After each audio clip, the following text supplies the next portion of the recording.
The life of Earl Louis Curly Lambeau, founder and legend of the Green Bay Packers.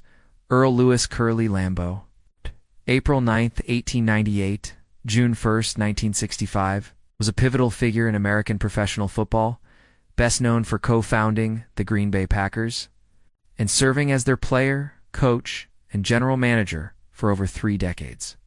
His innovative strategies, particularly his emphasis on the forward pass, and his leadership in sustaining a professional football team in the small city of Green Bay, Wisconsin, left an indelible mark on the National Football League (NFL). This article provides a historically accurate account of Lambeau's life, drawing on verified sources to chronicle his early years, career, personal life, and lasting legacy.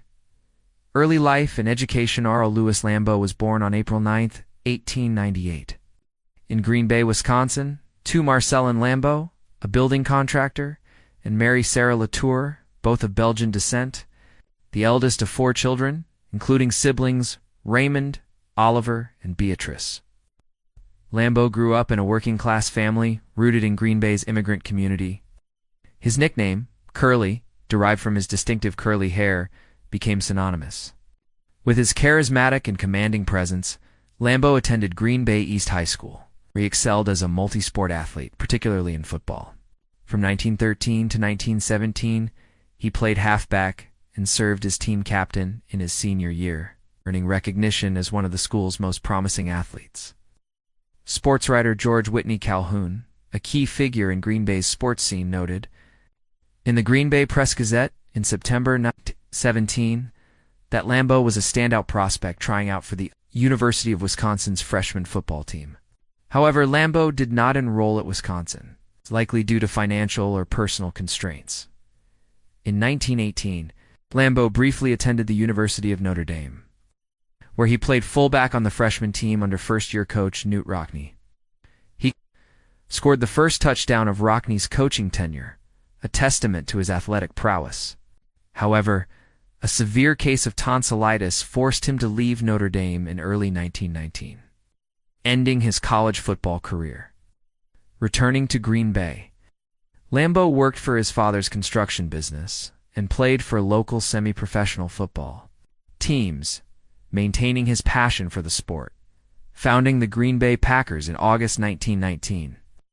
At age 21, Lambeau, employed as a shipping clerk at the Indian Packing Company, approached his boss, Frank Peck, with a proposal to sponsor a company football team. Peck agreed, providing $500 for uniforms and equipment. On August 11, 1919, Lambeau and George Whitney Calhoun, a Press-Gazette sports writer, founded the team, initially named the Packers after their sponsor. A popular anecdote, though unverified, credits Lambeau's girlfriend, Agnes Aylward, with suggesting the name Green Bay Packers after Lambeau, considered Green Bay Indians to honor the company's contribution. The team's naming rights were later transferred to the Acme Packing Company. The Packers debuted in 1919 as a semi-professional team, playing against opponents from Wisconsin and Michigan's Upper Peninsula. Lambeau served as player captain. Handling many coaching responsibilities, though, Willard Big Bill Ryan was the official coach for the first season. The team's early success, driven by Lambeau's leadership and on-field performance, led to their entry into the American Professional Football Association, APFA, the precursor to the NFL, in 1921. Lambeau's insistence on professionalizing the team, including securing Acme Packing support for a PFA membership, was instrumental in this transition, playing career and innovations from 1919 to 1929. Lambeau played as a halfback in the single-wing formation, the dominant offensive scheme of the era. As the Packers' primary runner and passer, he accounted for 35 touchdowns, 8 rushing, 3 receiving, and 24 passing in 77 games. According to unofficial statistics from the Football Encyclopedia, he was the first Packer to throw a pass, a touchdown pass, and a field goal, and occasionally served as the team's kicker, making 6 field goals and 20 extra points. His only NFL championship as a player came in 1929, when the Packers finished with a 1-2-0-1 record, Lambeau's most significant contribution. As a player, was his pioneering use of the forward pass. At a time when professional football relied heavily on running plays, he developed a passing game influenced by his brief time under Knute Rockne, who emphasized innovative offensive strategies. A notable example occurred during a 1919 game against a rugged team from Ishpeming, Michigan, where the Packers' running attack resulted in injuries. Lambeau shifted to a passing offense to reduce physical toll, a strategy that became his trademark. This approach, though initially mocked by opponents as soft, proved effective and foreshadowed the evolution of modern football. Coaching career with the Green Bay Packers in 1920, Lambeau became the Packers' player coach, assuming full-time coaching duties after retiring as a player in 1929. From 1920 to 1949, he served as head coach and general manager, wielding near-total control over the team's operations.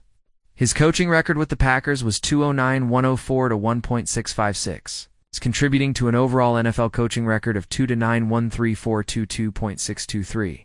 Across three teams, Lambeau led the Packers to 6 NFL championships: 1929-1930, 1931, 1936, 1939, 1944, including an unprecedented 3 consecutive titles from 1929 to 1931.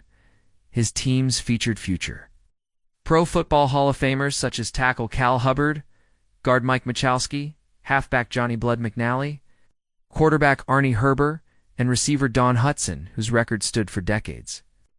Lambeau's coaching philosophy, rooted in discipline and innovation, included daily practice as a rarity in early professional football land, the use of game film to analyze performance, a practice he adopted from Rockne. His strategic use of the Notre Dame box, a variation of the single-wing formation, was highly effective in the 1920s and 1930s.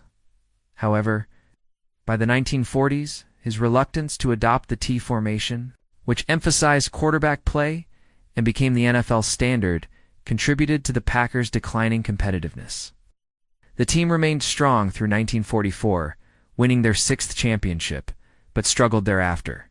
In 1948, the Packers posted their first losing season since 1933, and in 1949, they won only 2 games, marking the franchise's worst performance at the time.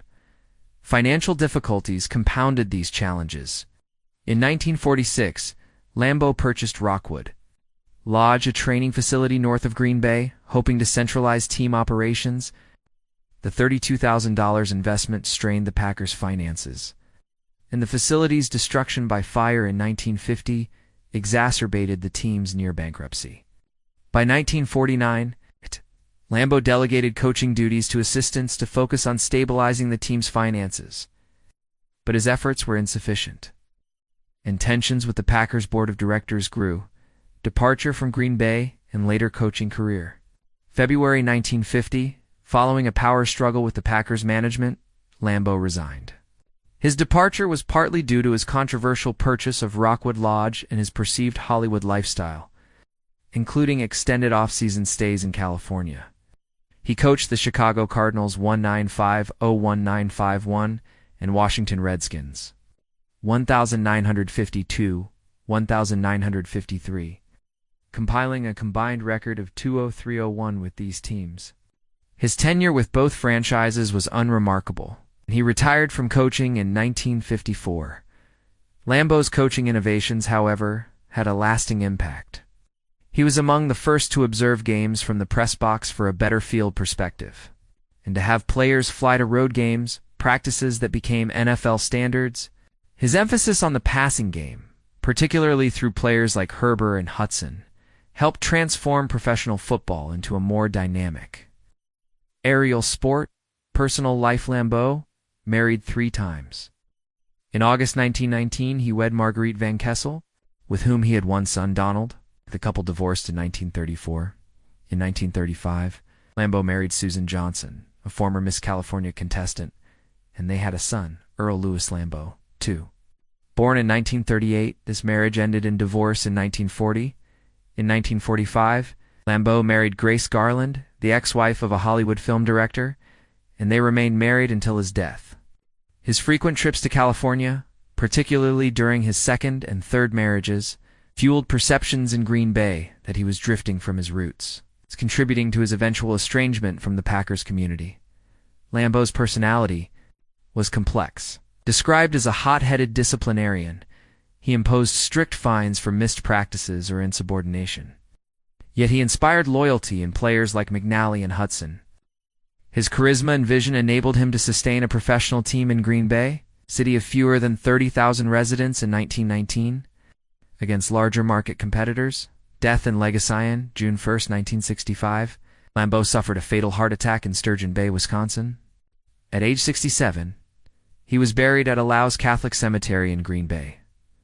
2 months later, on August 3, 1965, the Packers Stadium, originally called New City Stadium, was renamed Lambeau Field in his honor. The venue opened in 1957, remains the NFL's longest continuously occupied stadium and a symbol of Lambeau's enduring influence. Lambeau was inducted into the Pro Football Hall of Fame in 1963 as part of its inaugural class, recognized as a player, coach, and founder. He was also elected to the Wisconsin Athletic Hall of Fame in 1961. His 229 career coaching victories ranked second only to George Halas for many years, and his 6 NFL championships remain a benchmark for coaching excellence. A 14-foot statue of Lambeau, erected in 2003, stands outside Lambeau Field, commemorating his contributions. Beyond statistics, Lambeau's legacy lies in his role as the architect of the Green Bay Packers' identity. By founding and sustaining a team in a small city, he defied the odds in an era when professional football was dominated by large urban markets. His innovations in strategy and team management helped shape the modern NFL, and his commitment to the passing game laid the groundwork for the sport's evolution. As Smithsonian writer Jim Doherty noted in 1991, Lambeau took the Packers from playing before crowds of 4,000 to 5,000 in 1919 to drawing 25,000 fans by the mid-1930s, setting the stage for the franchise's global following today. Conclusion. Earl Curly Lambeau was a visionary whose contributions to American football extended far beyond the field. As a player, coach, and founder, he built the Green Bay Packers into a powerhouse, securing their place as one of the NFL's most storied franchises. His innovations, from the forward pass to modern coaching practices, transformed the sport, while his determination ensured the survival of professional football in Green Bay. Lambeau's life, marked by brilliance, flaws, and an unrelenting passion for the game, remains a cornerstone of NFL history.